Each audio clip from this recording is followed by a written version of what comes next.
Most financial turning points do not arrive as dramatic windfalls or sudden career changes, but rather as small, ordinary decisions that quietly compound over years. Imagine two people earning the same salary, living in the same city, facing the same economic environment, and yet 10 years later, their financial lives look entirely different. One slowly accumulates assets, optionality, and stability, while the other feels permanently stuck in a cycle of earning and spending. The difference often traces back to decisions that initially appear trivial, sometimes no larger than $1,000.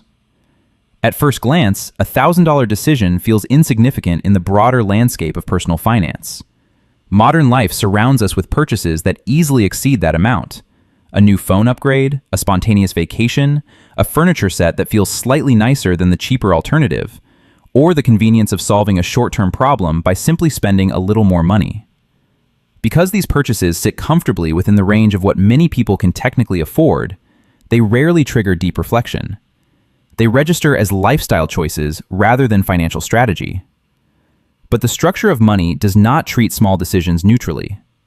Financial systems amplify certain behaviors over time, especially when time itself becomes the multiplier. $1,000 spent today is not simply $1,000 gone. It is also the future trajectory of that money that disappears with it.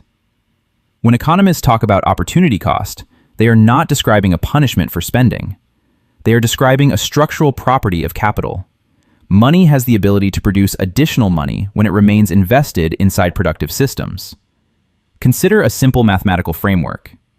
If $1,000 is invested into a diversified market that grows at a modest historical average of around 7% per year after inflation, that money roughly doubles every 10 years.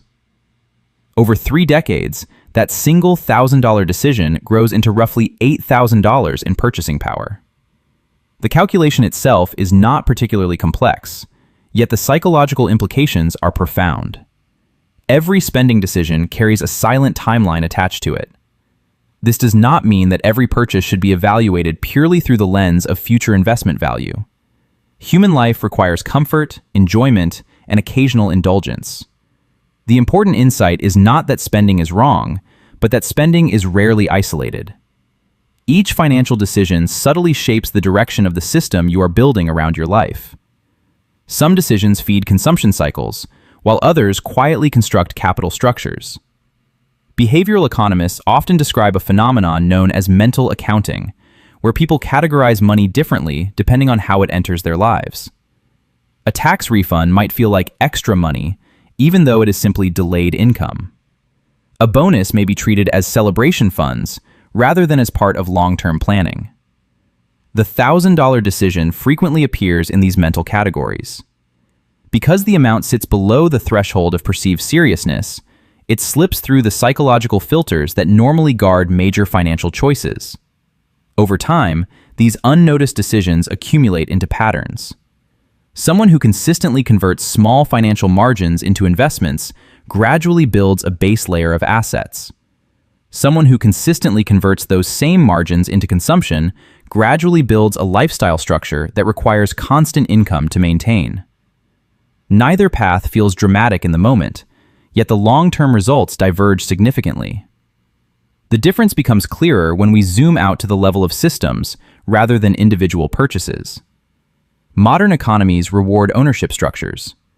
When capital remains invested in businesses, real estate, or productive assets, it participates in the growth of those systems.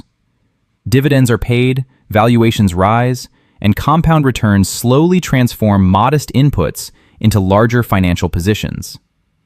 This process is not fast, but it is structurally reinforced by the design of financial markets.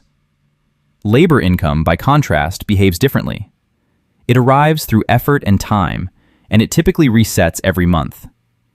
While salaries can increase through promotions and career development, they remain dependent on continuous participation in the labor market. Without an accumulating base of capital, income often functions more like a flow than a reservoir. The $1,000 decision, therefore, sits at an interesting intersection between these two systems. It represents a moment where labor income can be converted into capital.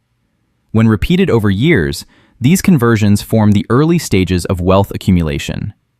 Not dramatic wealth, not sudden financial transformation, but the slow creation of asset.